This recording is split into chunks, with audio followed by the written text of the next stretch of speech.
Starlight decay, starlight decay, starlight decay, starlight decay, starlight decay, starlight decay, starlight decay.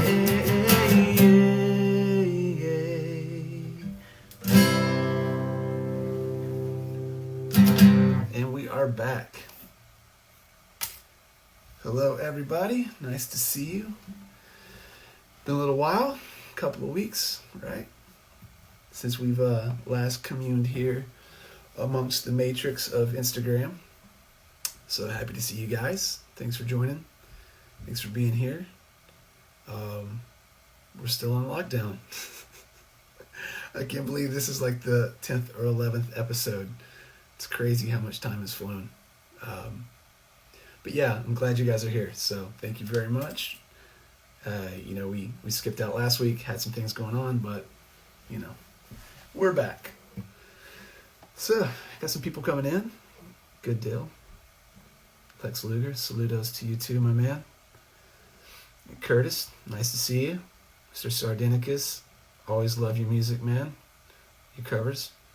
Da ist Horror. Here is Horror. All right, we got people getting Instagram accounts now. Just to see this, right on. Cool.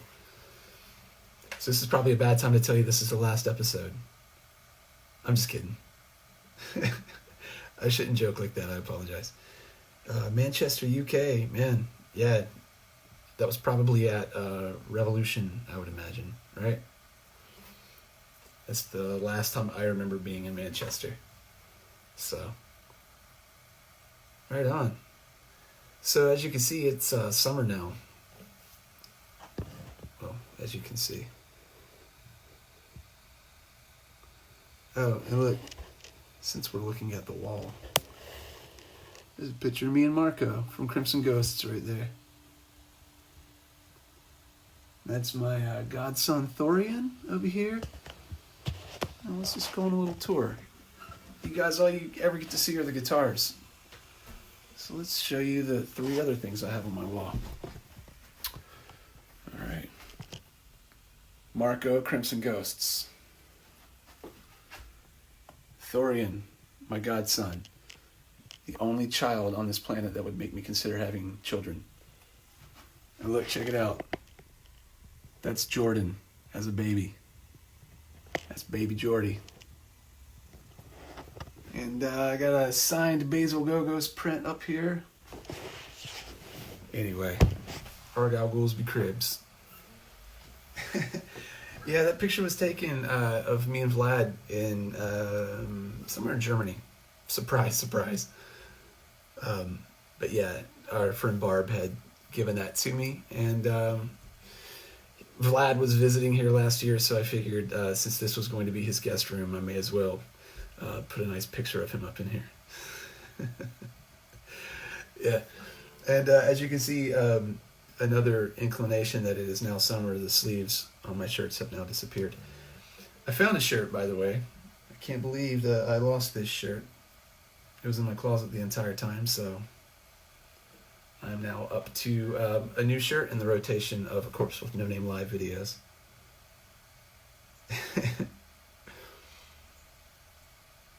Awesome. Cool, man. Married in the Storm. For a big fan, yeah, we might be able to do that. So anyway, guys, today we're going to bring TB on.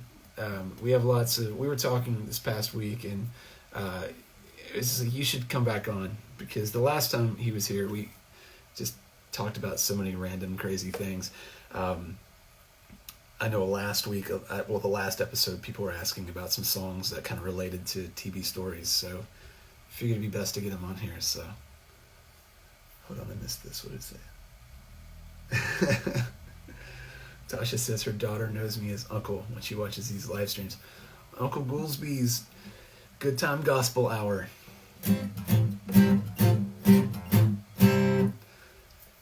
Right on, man. We got some people from Deutschland here tonight. Right on. Some people from, I think I saw some friends from Russia. Yeah, man. Most of my shirts, Crypt Keeper Curtis says he always cuts the sleeves off of his shirts. I got in a really bad habit of that back in the day. I learned how to sew, and then I went crazy. Because I had, as you guys well are aware, many of you, things in the 90s tended to be extra large, clothing-wise. I skateboarded a lot. 80% of my wardrobe was procured through CCS magazine, skateboard shirts. There was one company called Creature. For all my skateboarding friends out there, you know exactly what I'm talking about. They were the coolest skateboarding company of them all because everything that they did was horror related. So all of their decks were tied to some kind of horror motif, be it movies or just imagery. I had a really killer Creature skate deck. It was my first non-1980s coffin lid deck, like the stunt wood, like the new style skateboards, and it had a werewolf on the bottom of it. And I was so freaking proud.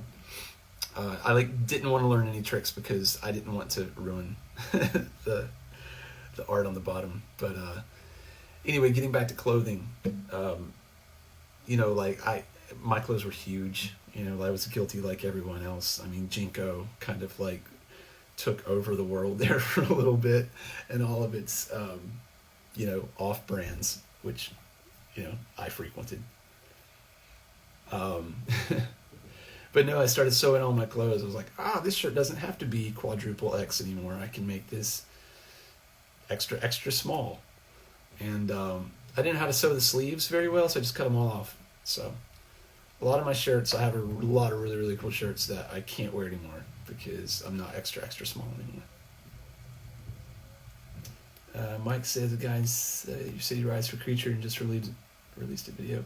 Hell yeah, man. I'm trying to remember. I think it wasn't Ed Templeton, was it, that rode for Creature? I can't remember. Did I wear pipes? I don't know what that is. I'm going to say probably.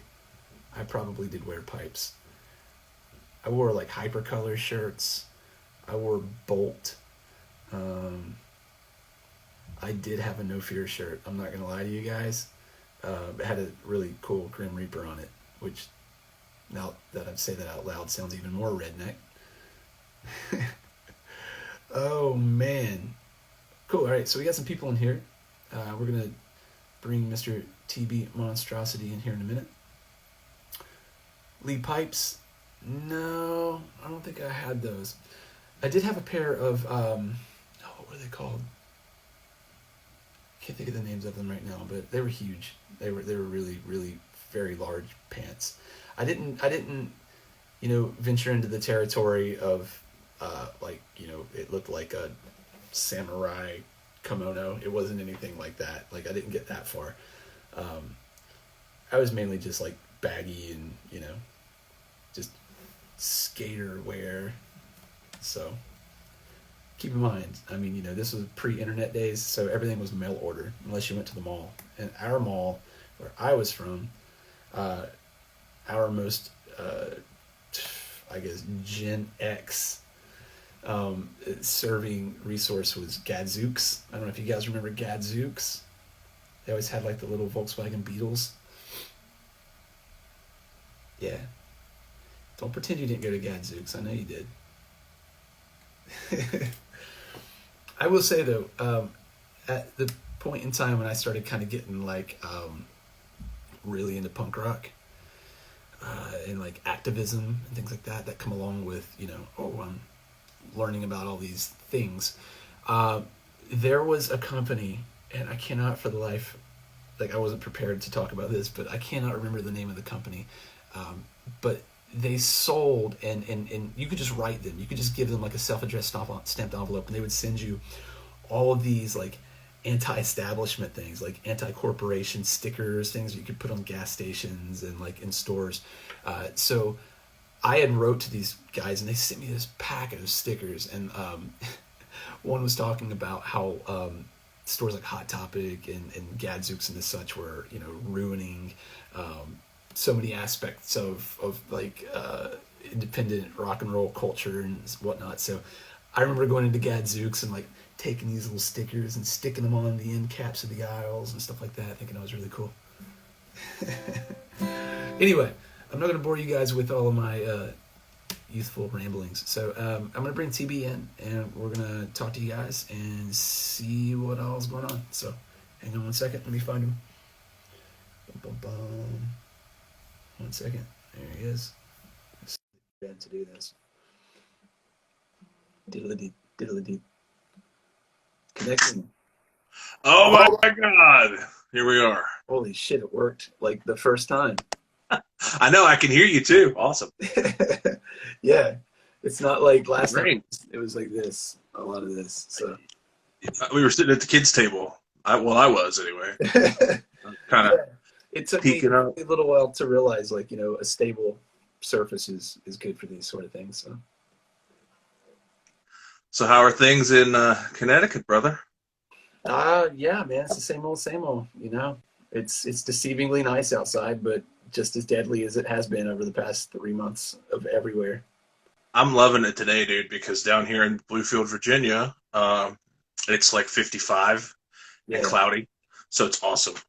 You know, because you know me, dude, I run hot 24/7, so I run hot like that. I just want to throw it out there that we should just talk about the weather for the next 35 minutes. Absolutely. Absolutely. It is so overcast out now. Yeah. It's like, yeah, well, the barometric pressure right now is a little off to my liking, but right. Oh well. So, like the weather forecast in Seattle, oh, it's gonna rain today, tomorrow, you know, next day, kind of thing. I also have this with me. Ooh, I have this. Yeah. I'm in my spare room right now. Where I do my working out and I do my guitar playing. Yeah. Or attempting to play guitar. Somebody said it's cloudy with a chance of Blitzkid right now. It's cloudy with a chance of Blitzkid. There you go. Boom. That's gonna be the next Disney animated movie. That's it. We'll get Tim Burton to work on it. And we'll make it. Like, just seeing you makes me realize how bad I need a haircut. Oh, dude, this is believe me, this is all very product enhanced right now. Without it, I look like friggin' Heat Miser from you know, Rudolph the Red-Nosed, Frosty the Snowman or whatever. Yeah. No, dude, like, but it looks maintained and managed, man. I was commenting that last week or the last episode, I'm starting to venture into the Night Hob from Neverending Story territory. Yeah, man. Yeah, it's man. To go that direction, man. Like, there's nothing I can do about it. So, you know, it is what it is until I absolutely feel safe to go back into a, you know, barber shop or a salon. You know, you can see kind of in the back too. I'm kind of like starting the beginnings of a little mullet going on. But, I get like a wicked case of neck fangs. I call them neck fangs. Like right here, yeah. On the sides of your head. I don't get the fang. I get the whole like jawline just across the back of the neck. You know, it's the worst, man. Neck fangs. They just grow, and you never realize you have them until like you just catch them in the. Oh god. Yeah, you see them in the mirror or something. You're like, oh, dude, no. Yeah. Walking around, just sporting it. None the wiser. Yeah, we got a lot of people in today. Bringing the smoke for the Instagrams. Like how we're both sleeveless at the moment right now, too. What's that? We're both sleeveless at the moment right now. We are. Showing the guns. Something like that. I came across some pictures, speaking of that pose. I don't know if you remember when we were down in Roanoke getting tattoos and we drove the hearse. Do you remember that? I do. And we had the Halloween masks on outside and we were all like doing all this shit. Tor Johnson and who else was it? Michael Myers. Michael Myers, that's right, yeah. I used to work at Spencer Gifts, everyone, for a very long time. And Halloween time at Spencer Gifts was the best time. That was like the coolest store in the mall that we had anyway. Pretty much like we had what? as far as like, costume shop or whatever. We had Spencer's and we had Walmart, and that was pretty much it. Yeah, but even then, like Walmart at that time really wasn't even like on the Halloween bandwagon yet. It was just like, even as far as back as being a kid going to the mall, I remember those Halloween masks being up in October, and that was like the only place that you saw like the full like latex masks anywhere where we were. But I remember that year particularly. I think it was like 2001 or 2 or maybe both. That I was working at Spencer's. We would get all the masks in. I remember seeing that Tor Johnson mask. I was like, how the hell did a Tor Johnson mask get in the middle of all this? Because it was such a random like character. Like, not a lot of people like, right now are even going to know who Tor Johnson is. Yeah, that one must have slipped through the cracks in the warehouse or something. And yeah, I was like, hey, that Tor Johnson mask's not supposed to go with that shipment. Just let it. Nobody's gonna buy it. But for everybody out there, what we would do is we had a hearse in Blitz Kid for quite a while. Yeah, it lasted for a bit. It broke down. We'll get to that, but broke down a few times. Like 01 to 03, around there, or 02 probably, late 02 probably was when it kind of after that second Ghouls Night Out festival. Yeah, was when it kind of.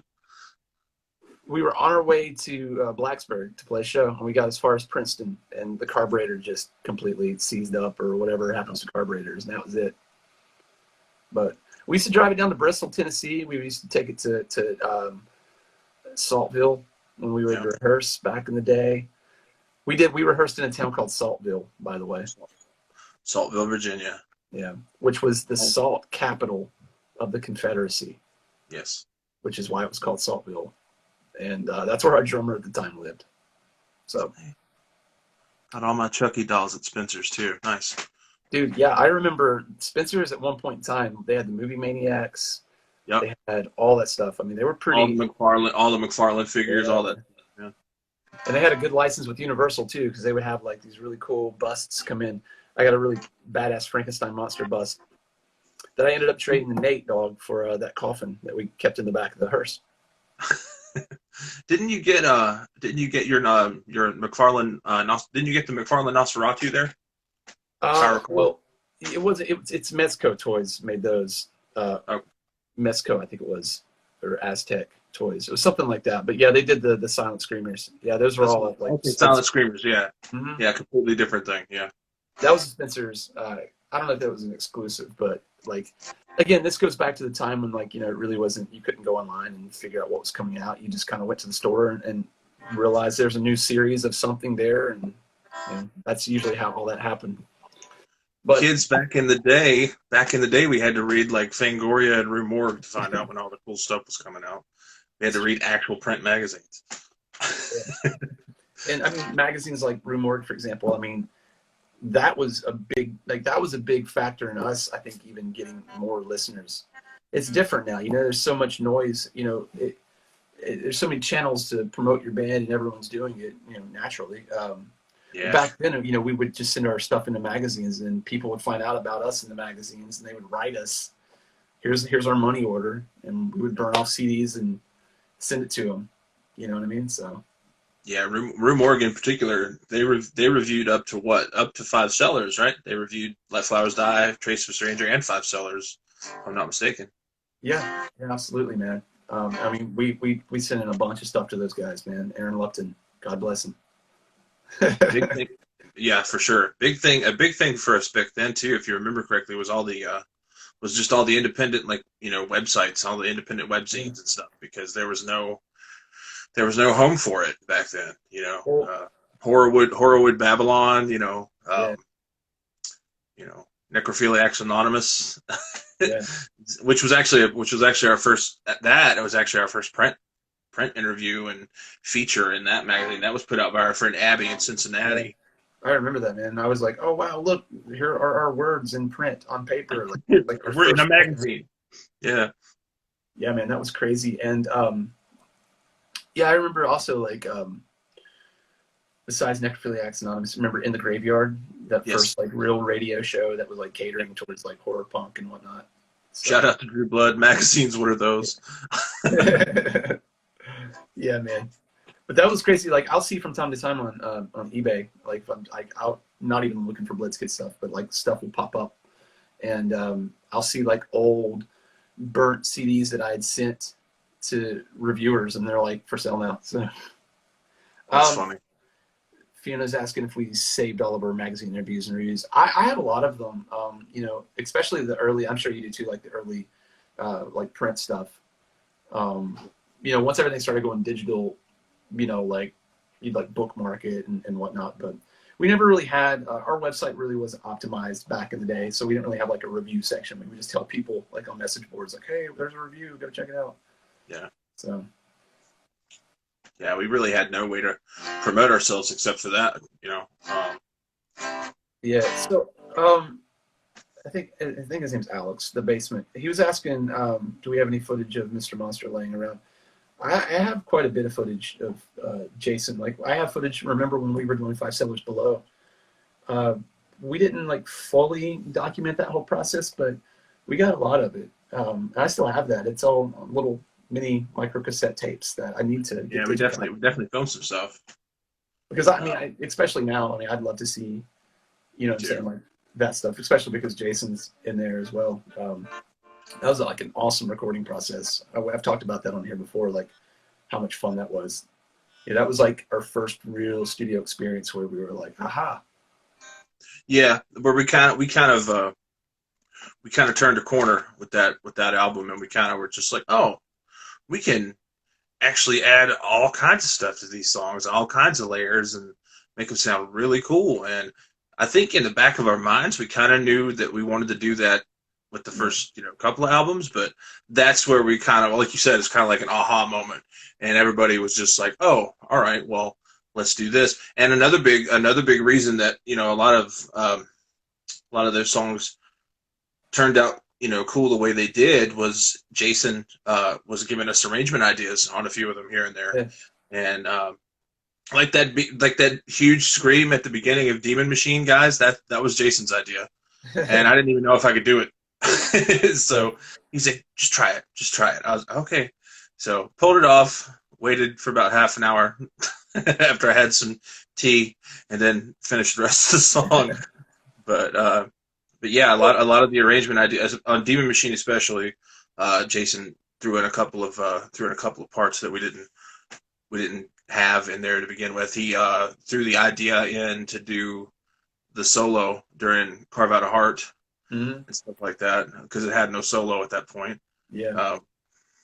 But yeah, that was a fun process, and you know, looking back on it now, for as much as we did on that album, it didn't take us that long.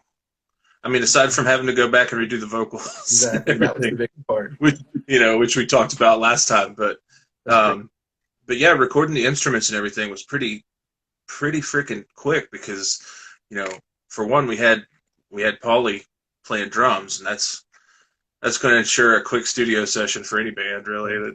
That was awesome, man.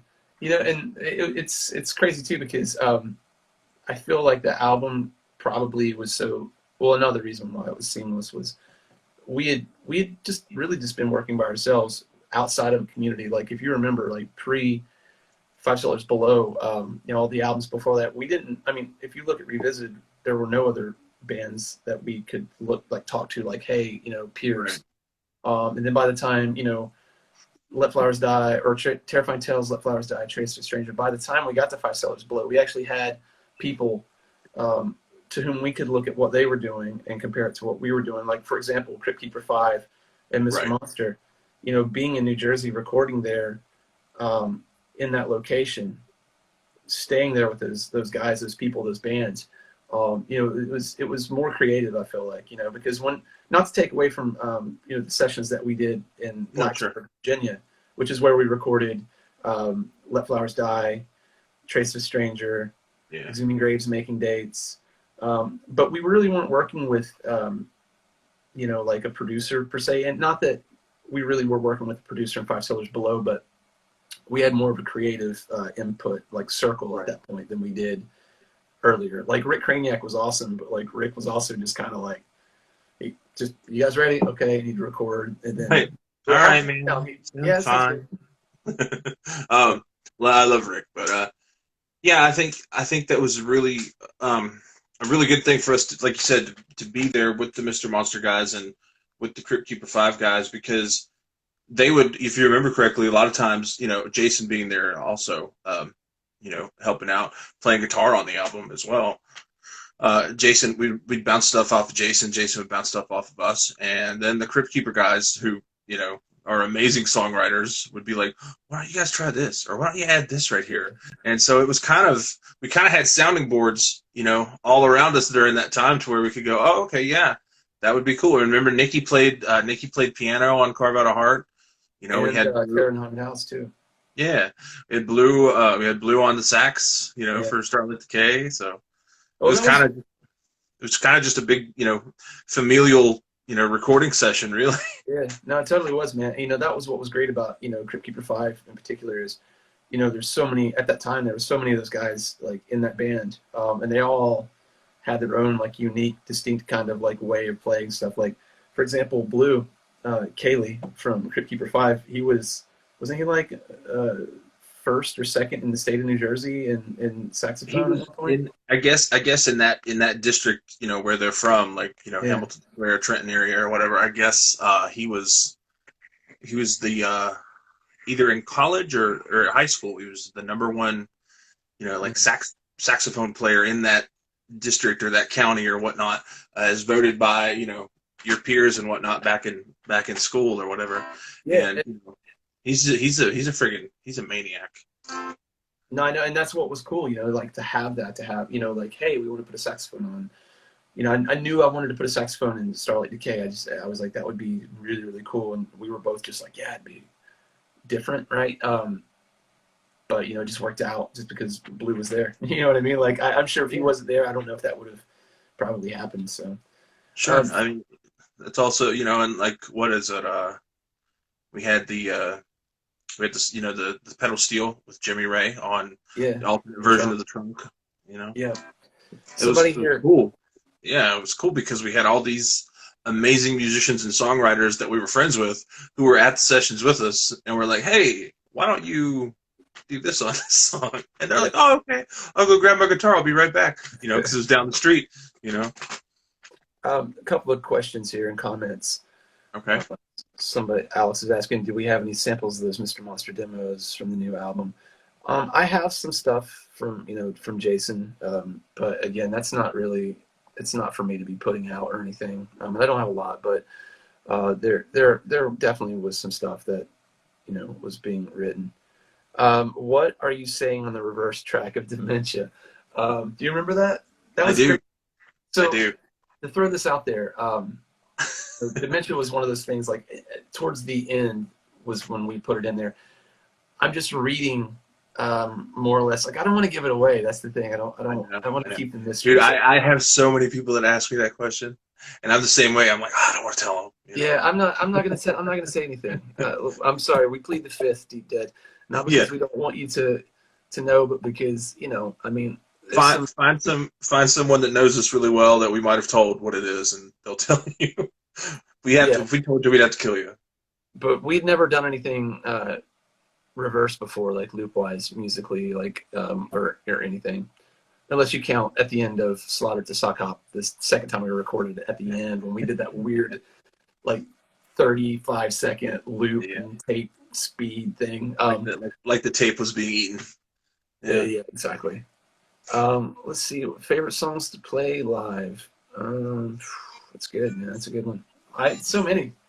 It's such a cop-out answer, but, like, I mean, I always looked at our set list, our shows as like one big song most of the time. You know what I mean? They all flowed into one another. Like, Tracy, TB would always, like, arrange the set lists. Like, that was always you, man. Like, you know, that was always your panache. And they would always just go together. And I'd look down, I'm like, yes, this is perfect. So it's hard to say what's my favorite one, really.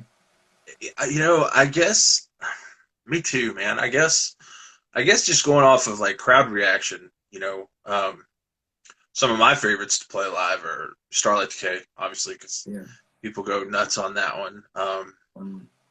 Love Like Blood, Genus Unknown, Hellraiser, Lupitooth, obviously. Yeah.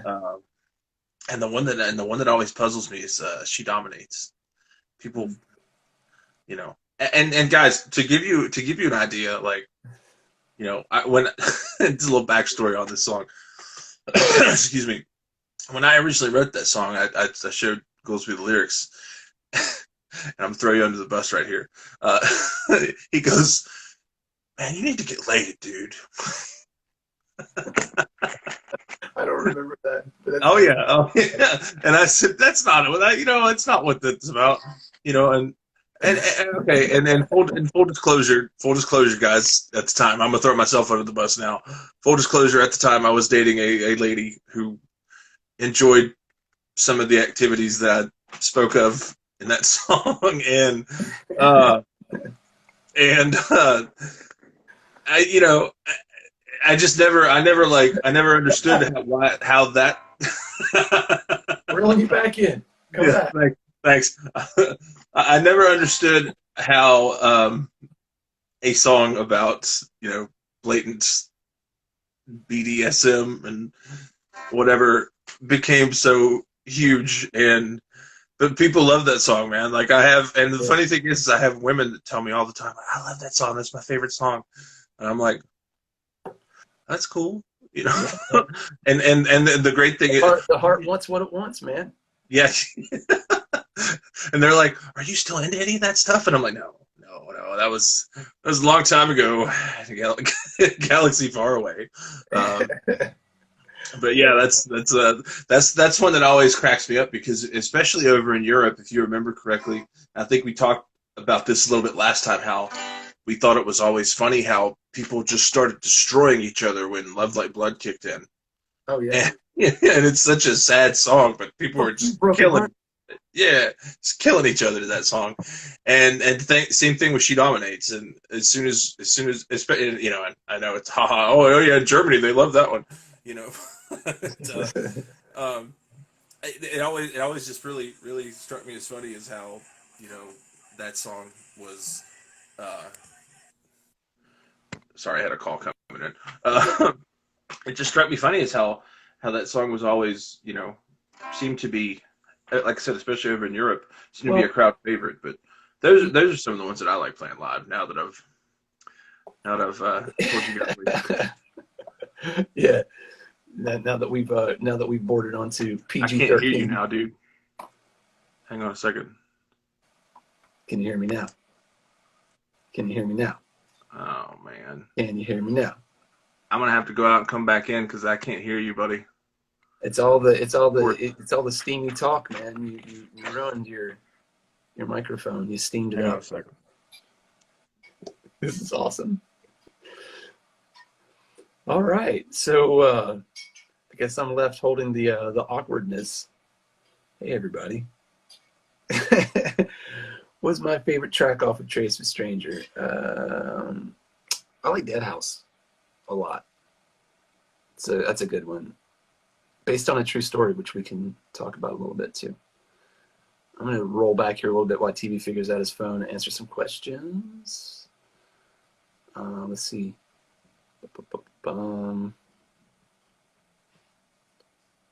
Mr. Loki, nice to see you. Yeah, we were going to be playing Myers 1031 on said tour, but whenever we get back out, we will. How did the lyrics change from Mr. Monster version to my version of Torn Prince? It's actually the other way around. So I talked about this on, I think, an earlier episode, but I had originally wrote the Torn Prince for Blitzkid, and it was actually on our first tour of Europe in 2004. I believe it was when I showed Jason the song. And he's like, "I really want to use that for Mr. Monster." And I was like, "Yeah, but I think I'm going to keep it as Blitzkid." So, he's like, "Come on, let me use it." And I was like, I stood my ground. I was like, "Nah, man, I want to use this one. I kind of want to do something with it." So he's like, "Cool." And, Jason, true to Jason's persistent fashion, had got up with me and was like, "Look, all right, I have an idea. Why don't we do a song?" And by we, I mean Mr. Monster. Do a version of the Torn Prince where we take the concept, which is like in my version, like a dead boyfriend, husband, whatever, like a spirit, you know, singing, consoling, you know, a girlfriend, wife, loved one. He's like, why don't we take that and then do it from a perspective of, you know, like, okay, he has kids, you know, he has these other angles, and my lyrics will explore that. So that's how that came about. And, you know, like what made it more confusing, I think, for people was that that version came out before the Blitzkid version. And I happened to be in Mr. Monster at the time it came out, and I was on that single. So it seemed more like a Mr. Monster song. And as far as I'm concerned, it is. You know, I don't really have any like weirdness about, is it a Mr. Monster or Blitzkid song? I feel like we accomplished what we tried to do and just create an idea and a concept, and then both bands own that concept in their own respective ways. Interestingly enough, I was talking to my friend Zach from The Big Bad, whom you guys should know. He wants to do a version of The Torn Prince and do it from the perspective of the person singing to their mother or their family. So I think at some point there will probably be another version of The Torn Prince. And I like that idea. You know, I like the idea of the concept renewing itself through different perspectives and different bands almost. So it's going to be cool to see what happens with that. So I hope that answered the question. Let's see here. Thank you. Been in audiences during, yeah, we're Love Like Blood. Everyone's effing S up. All right, TB is back. 1 second. I'm going to bring him back in. Hopefully he is not in bondage gear. Hang on, let me flip it around. What is that? It's my lamp. Take it. Yeah, my lamp. Hang on. I love lamp. I love lamp. No, I knew that was a pedal. Like, I was looking at your pedal. I was like, that looks like a foot switch. There we go. And we're back, ladies and gentlemen. I'm just gonna ignore the next call, I guess. I don't have to do that again. Real quick, I was telling some Torn Prince stories. Someone said they always thought that it kind of had something to do with 13 Ghosts.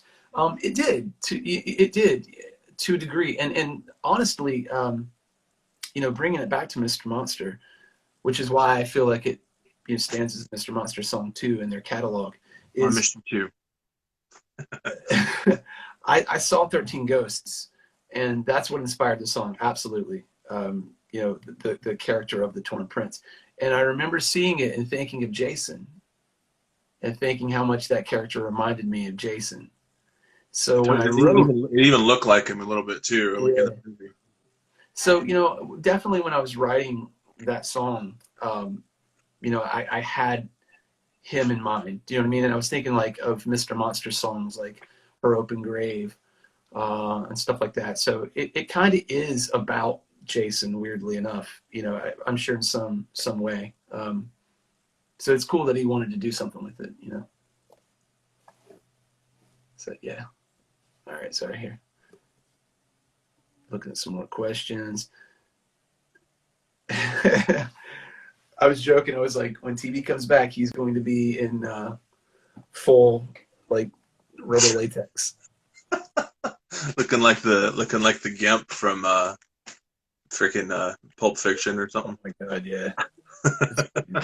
No such luck, guys. Sorry to disappoint. So I want to jump on a question here, or a comment that someone had made earlier.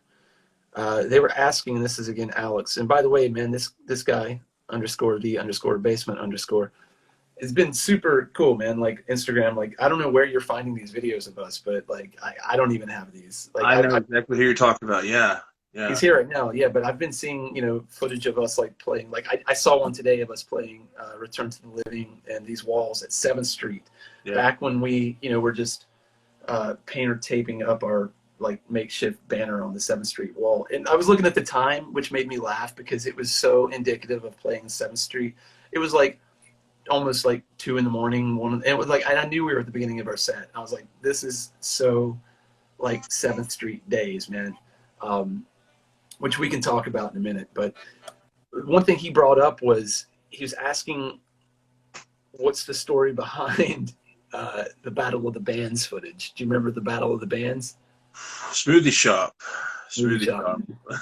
Right, a couple doors down from Hamptons, there in that parking lot. Yeah, that was was that during the big that was during the big like carnival weekend here, right? Yeah. So in Bluefield, where we're from, like most towns, we'll have like a Labor Day weekend sort of thing. And we'll have a carnival coming to town, you know, and it's like, it's Joe Dirt as it gets, you know what I mean? Like Joe Dirt hanging up against the pirate ship. It's that, like, everything that you can imagine. Like the few times in my life that I've been jumped, like half of that's been at the carnival in Bluefield. But anyway, what they were doing at that time, if you remember, we were recording Let Flowers Die, right? Sorry. Yes, we were.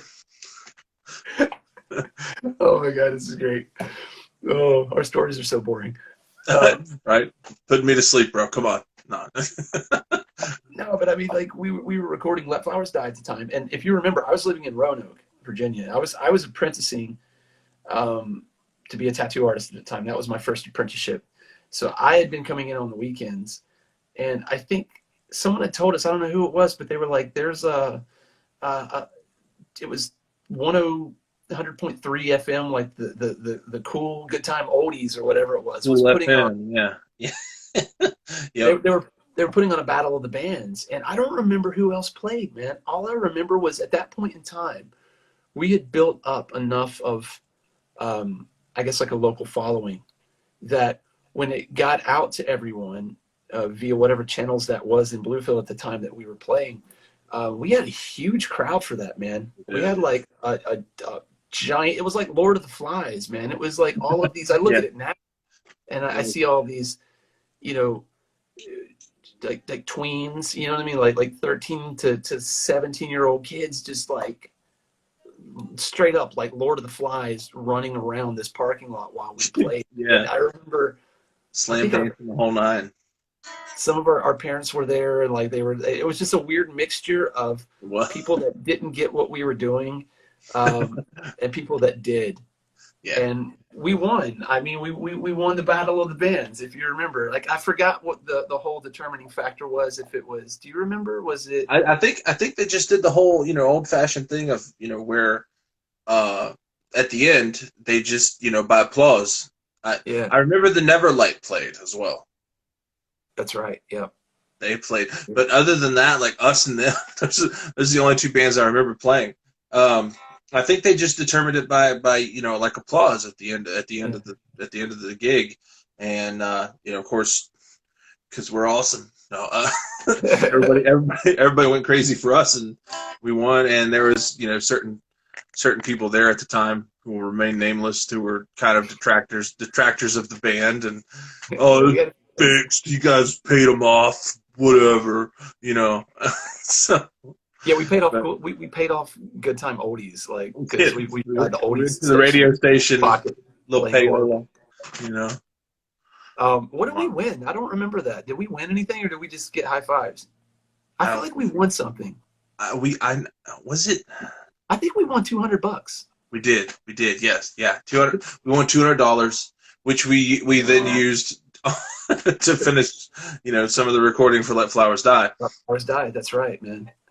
That was like, I remember we had we didn't get like the big, you know, giant, you know, Publishers Clearinghouse check, but I remember it was like this crazy, like just big check, you know, with like if you remember correctly, one thing that sticks out to me too from that day was and correct me if I'm wrong, but I want to say that I remember all of us laughing about someone being dressed up as a giant ice cream cone because it was, you know, at the smoothie shop.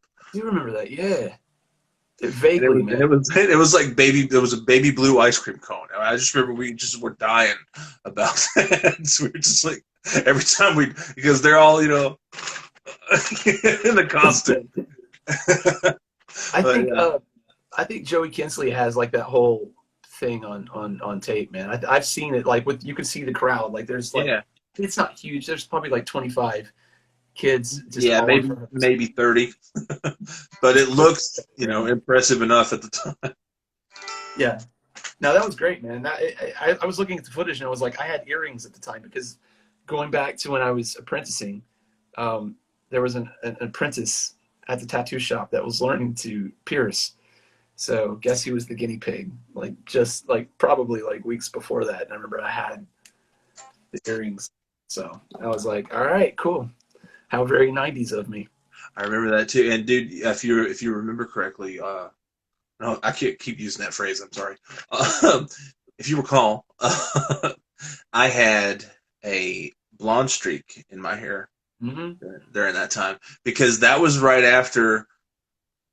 Guys, there was a point in Blitzkid lore in history where myself and Goolsby and Dr. Stu, in a really cool moment of solidarity, don't get me wrong, we all decided one day, not sure why, we all decided one day, man, we should all bleach our hair blonde, just all be blonde, And we did.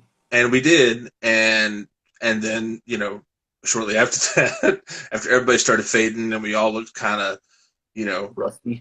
Me especially, I looked like, I don't know. I remember we said you look like Puck, and From the real world. Yeah. Anyway, it started fading out, and everybody was going from platinum blonde to dirty blonde, just kind of gross. And then we said, oh, well, we should all dye our hair black now, because that makes the most sense. So we did, but I kept, for whatever reason, I kept a little blonde streak up front because I guess I was kind of going for Frankenstein vibes or whatever, but blonde. But yeah, in that video, if you look real close, you'll see my hair pretty much as it is now. But in here, right about there's a little blonde streak going back through. Well, if you remember, I have a picture and I'll find it and I'll post it because we left everybody hanging with the Head McGee photo and I know we're still looking for it, but I know, yeah. I have a photo of us playing at Hamptons, which was in the same parking lot more or less of where this, just so everyone knows where this Battle of the Bands footage of us was. But yeah, we all have blonde hair and we just look like a crust punk hillbilly version of Village of the Damned. That's a pretty good analogy. Oh man. I remember at that point in time I thought how cool it would be if we just all automated our movements, we all came on the stage walking exactly the same and we all spoke in unison in 3-part harmony, the next song is called These Walls, and to just play it. Play it up. Why don't we never do that? I don't know, man. We should have done it, man. We could just full on Village of the Damned it like Angus, man. Schoolboy outfits, little briefcases with our names on them. Yeah, dude, that would have been even more unsettling for those people back then. Yeah, totally. What is going on? These guys are weird. Someone was asking, speaking of the Head McGee photo, if you guys missed that, we just go back a couple of episodes on YouTube when TB was on and just check it out. But yeah, I haven't made it back over to my mom's place to try to locate said photo yet, guys. I am gonna do that as soon as I can. I have a lot of people writing in about that all the time. So I will make it up with the Village of the Hillbilly Damned version of Blitzkid. I will totally get that up ASAP. Absolutely. I know it's there. I just got to get over there and get it. It's literally in, if you remember correctly, in my old room at my old house in Pocahontas. I had that top drawer that I called the junk drawer. I have all these photo albums, dude, from when I was in college to 95 up until about 2002. So I know there's some gold in some of those. So I will as soon as I can, I'll try to get over there and look for it. Sorry, guys, I haven't been able to do that yet. But we should seriously, speaking of live footage, I have so many tapes, and I my friend Fausto, Fausto, he digitized a lot of them probably 6 or 7 years ago. So I have an anthology called A Moment with Blitzkid, and it's 7 parts. It's 7 DVDs long. Awesome. of like full DVDs, man. Love. Just some of it's just piecemeal footage of us like in the van or whatever, doing something stupid. And Right. some of it is, like I was saying, recording Five Cellars Below. I think I even have some footage of us like recording Exhuming Graves, making dates, like some of that. I've got like I've seen all that stuff.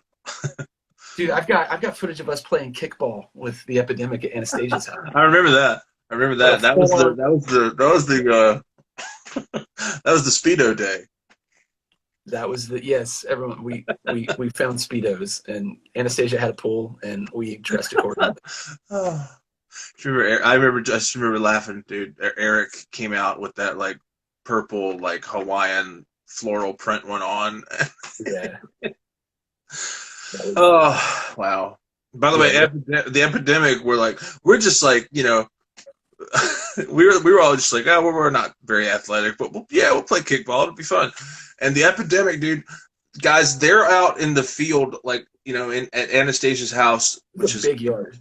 They're like stretching and doing calisthenics, and they're getting ready. They're getting ready to compete, and we're just like, kickball, it'll be fun, And so they proceeded to beat us like 36-2 or something crazy like that. So